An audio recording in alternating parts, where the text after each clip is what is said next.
All right, let's move on here to our next hand. This is going to be also thin value, but kind of brings up a point about if you're playing against, say, some aware players. Maybe sometimes you can't go so thin, and we're going to take a look at a combination of hand where possibly the person that ends up losing the hand, John here, may very well have had the opportunity to check raise bluff. So let's take a look here. He's going to get folded around in here to the hijack, and he makes it 25 here with king, queen off. And Phil's going to make the call. And like I said, Chaz is pretty far out to left field, but he certainly makes the game entertaining. In his, kind of reminds me a little bit of like old school David Chan type of thing. He's going to 3-bet. So John to 25, Phil calls in the cutoff. Chaz 3-bets, ace-9 offsuit here. John's going to make this call. I'm not a huge proponent of necessarily 4-bet bluffing with garbage, but not that king queen's garbage, but it's got good removal. And when you're, facing a guy that has an increased 3-bet frequency anyways, and I think that his 3-betting frequency, this is sort of like the live game plan and live adjustment. His 3-betting frequency goes up because of that cold call in between. Remember, there's a guy who called in between, so I think he's going to be wider in this spot because of the dead money as opposed to just, obviously just 3-betting heads up, basically, right? So, I think you can make that adjustment. You could throw in a 4-bet here. I think you could just throw in a 4-bet. I think he's just that far out there. I remember doing it against Vittorio, I think, on this stream like several months ago in a given situation. So John calls. That's somewhat problematic with a guy behind. I don't think that I would continue on here. You might continue heads up in a late versus late configuration, but not with a guy in between. So I would probably just pitch right now. But he makes the call, and the other guy gets out of the way, so we're heads up. And the board comes out ace, king, deuce with a couple of hearts. So you can see that Chaz with top pair, weak top pair. John here with king, queen with the queen of hearts. John checks and Chaz checks back. This is where I think, again, you look to, even if you don't want to play at equilibrium in live play, that these types of scenarios, if you do want to get up to the next level, you could run these through a solver so that you learn from them. Because I would go so far as to say is that in a 3-bet pot on this board, you're probably supposed to bet most of your range, like make a volume bet here. Even whether it's with a weak ace, maybe some reflection of jacks and tens with a heart and stuff are checked back, but you're probably betting a lot here.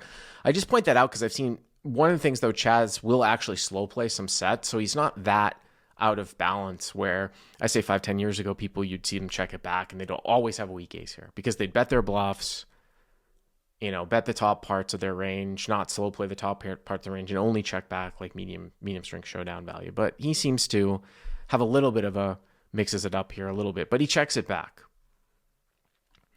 So turn here is a 10. By the way, I don't think that John's going to have ace king here much with the guy in between. That's going to be 4-bet off a ton, but he could have like ace queen or ace jack. Turn here is a 10. And obviously that gives John a gut shot here, and Chaz continues to have top pair. So the pot's 265. And John is going to check here once again, which I do think is the right play if we get here with king, queen off. No protection real needed, and give a guy a chance to bluff, maybe bluff off a small pair or something like that. So Chaz is now going to bet the turn. So kind of a delayed c-bet. He bets 120. So not huge. And I don't think that there really is any decision here for John but call. So he makes the call. And now the pot here is 505. And we roll the river, and the river's a 3 of hearts. This is really something here. So the front door hearts come in. Now, I'm not saying necessarily that we're going to see a representation here of John really having a front door flush really all that often.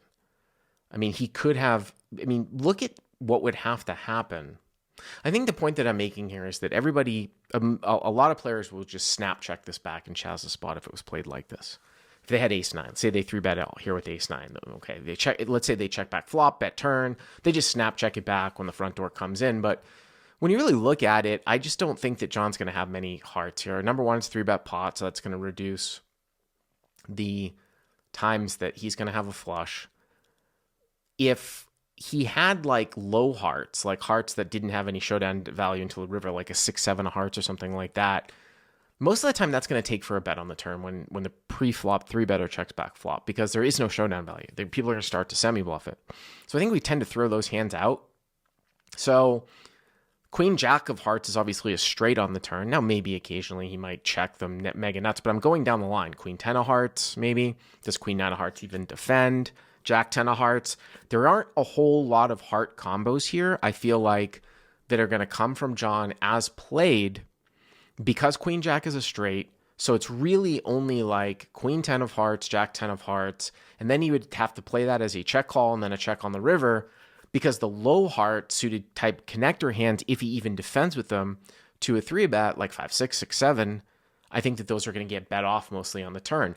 So if you look at this from Chaz's perspective, I'm not scared of hearts really at all. Now, what about the quality of and then also too, like, am I scared of 2-pair? Probably not. I think that those hands will bet a lot on the turn. It's possible that King 10 or Ace 10, sometimes might check on turn, but I think a lot of people are going to be doing betting. So you go down the line, it's like, well, I lose to Ace Queen and Ace Jack. Sure, I might value own myself. Again, though, John would have to take a line of not bet turn, just to check call and check river. Yeah, we'll see it, right?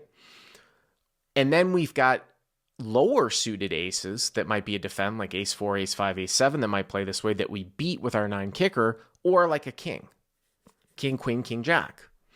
So I'm not saying it's a slam dunk value bet here. I'm saying that most people would just instantly check this back when the front door comes in. But Chaz, sort of knowing his bluffy image, is actually going to value bet this. And this is a rare live value bet spot. Now, you might think that this is too thin. What I really, really think about what's interesting here about this hand is that Chaz actually goes for pretty large sizing here of 385. What's interesting here about this hand, and I didn't quite notice it off the top of that large sizing, is the fact that obviously you want to get called by a king, but if you look at the actual composition of John's hand here, he's got King of Clubs, Queen of Hearts here, right? So he's got the Queen of Hearts, so that basically makes it extremely difficult for Chaz to have a heart draw. He'd have to check back flop. It'd have to be Jack X of Hearts, like Jack 10, Jack 9. I mean, royal flush draw, is that checking back on the flop on an Ace King Deuce board? I mean, suited connectors for him, for Chaz, like 5, 6. I mean, I just think that those hands are almost always betting off on the flop on this type of board. So it's very, very unlikely that Chaz ever has a front door flush here, right? Plus, we've got the Queen of Hearts in our hand. We also, block having Ace King. We also block having pocket kings, and, having Queen Jack here too, which are really like the thick nut hands. And we have a heart in our hand. When you get to a situation, so the whole sort of, thought about check raising the river is you don't want to take a hand that has absolutely no showdown value and go for a check raise on the river, because if your opponent checks behind, you lose. You want to take a hand that might win at showdown from up front if it goes check, but then if your opponent bets after you check, you realize that your hand is played better as a raise than a call to turn it into a bluff. That's the idea. So it's usually like a medium strength hand, and it looks to me like this is pretty good composition to do that. Now, on the flip side of it, though, you don't want to turn a hand into a bluff against usually a polarized range. It's weird that Chad sort of took this sizing, and I guess he's not polarized, right? But the whole idea, you would never want to, just like you don't want to raise the second nuts against an ultra polarized range. And what I mean by ultra polarized range is the nuts or air. If someone's got the nuts or air, and that's usually represented on a 4 flush board, like a 1 card flush, but if someone's got the nuts or air, you don't want to raise the second nuts. Now, when somebody is polarized and you have showdown value, it's basically the same thing. You don't want to raise a hand that beats bluffs, because there's no point. If he has a hand that's stronger than yours, you're just burning money, he's going to call. And if he has a bluff, you can call and win. So there's no point in raising. So there is an argument here for this sizing, but say, for example, Chaz had bet a little bit smaller. I think that you could easily make a case here where this specific hand could be a check raise bluff at the end, not having enough showdown value. Just goes to show you the kind of image that Chaz has, because he's going to get called here. He's going to get called down here for a $385 bet, which is really quite remarkable when you think about it. And that's sometimes some of the value in kind of having a laggy image playing live, you'll get paid off. Like a guy like Ken L is never going to get paid off in the spot. I can guarantee you that John is not going to be defending king queen off also, to a guy like Ken L. So John thinks about it for a while, and then eventually he makes the call, and Chaz looks like an absolute genius. I mean, I think once this guy thinks about it for so long and then finally calls, but again, he's good. But remember, when you make a value bet on the river, when called, you have to be good more than 50% of the time for it to be a profitable bet. And you want to try to kind of go for that sort of 60% range, because it is a complex equation. Because if you bet and you're always right around 50, it depends on the size of the bet because you're losing some of the bets. But if you get into, say, like the 80 and 90% range, meaning that if you're betting for value and when called, you're good 90% of the time, you're doing something wrong. Because what that will mean is you're not value betting enough, because you're checking back in a given situation when you're actually good 70% of the time when you should be betting. So you need to value own yourself, meaning value bet the worst hand at least some of the time. And obviously when we see Chaz value bet ace-9 here, he's going to value own himself some of the time. So it's a very, very interesting spot.